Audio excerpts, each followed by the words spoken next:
जय सियाराम दोस्तों, आशा करते हैं आप सब लोग ठीक होंगे। कल हमने आपको रजिस्ट्री से पहले ध्यान में रखने वाली बातें बताई थी। आज रजिस्ट्री के वक्त किन किन बातों को हमें ध्यान में रखना है, विशेषकर उस बातों पे हम चर्चा करेंगे। सर्वप्रथम हमने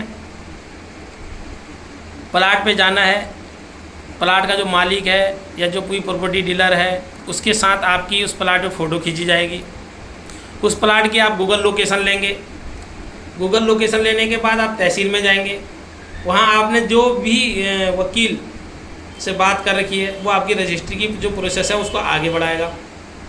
उसको आपने अपना आधार कार्ड देना है, पैन कार्ड देना है और सन 2000 से पहले की, अगर आप उत्तराखंड के स्थायी निवासी हैं तो आपके पहले जो भी यहाँ पे ज़मीन होगी पिताजी के टाइम की, उस ज़मीन की आपको खतौनी वहाँ देनी है। और अगर आपके पास उत्तराखंड की खतौनी है तो आप उत्तराखंड में कहीं पर भी कितनी भी ज़मीन खरीद सकते हैं। अगर आप उत्तराखंड के स्थायी निवासी नहीं हैं तो आप केवल 250 गज की ज़मीन उत्तराखंड में ले सकते हैं, वो भी केवल परिवार का एक सदस्य। अब आपने ज़मीन ले ली, आप रजिस्ट्री करने के लिए आप जब गए, आपने ये सारे कागज़ वकील को दे दिए। वकील को कागज़ देने के बाद आपने जब वकील रजिस्ट्री तैयार करेगा तो आपको एक पढ़ने के लिए एक पेपर देगा। उसमें आपकी चौदहवीं लिखी होगी, पूरब में कौन है, पश्चिम में कौन है, उत्तर में कौन है, दक्षिण में कौन है, ये सब चीज़ें आपको चेक कर देनी है।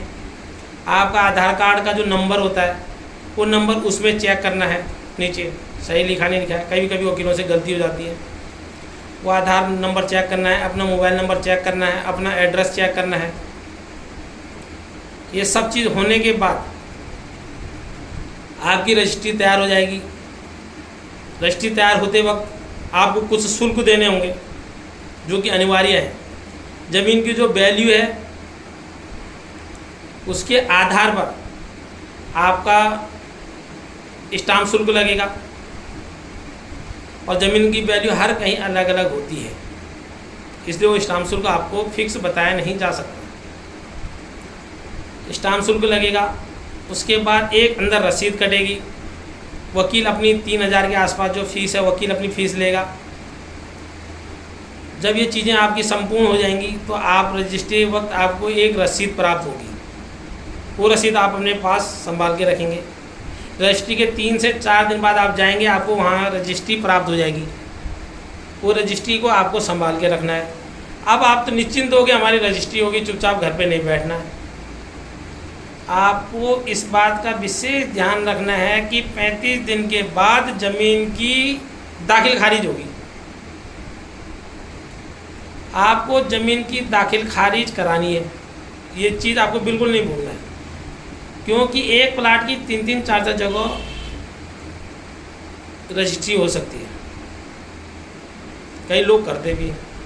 तो आपको किसी भी प्रकार से अपना टाइम निकाल के अपनी प्लाट की दाखिल खारिज ज़रूर करनी है। और रजिस्ट्री होते ही सर्वप्रथम अपने प्लाट पर जाना है, उसकी बाउंड्री करनी है चारों तरफ, क्योंकि कल कोई दूसरा मकान बनाएगा, हो सकता है उसे गलती से 1 आध फीट उससे दब गया, 2-4 इंच बगल वाले से दब गया, 2-4 इंच पीछे वाले से दब गया, तो आपकी प्लाट बिल्कुल बेकार हो जाएगा। तो आपको सर्वप्रथम अपने प्लाट की बाउंड्री करनी है। आपकी बाउंड्री हो जाएगी, 35 दिन बाद दाखिल खारिज हो जाएगा, तो आप निश्चिंत हो जाएंगे। और वक्त पर जब भी आपको टाइम मिले, जहाँ आपने प्लाट लिया है, जहाँ आपने इन्वेस्टमेंट किया है, वहाँ आपको जाना है, देखना है। अपने प्लाट की देखभाल खुद करनी है। अपनी सुरक्षा दोस्तों केवल अपने हाथ में।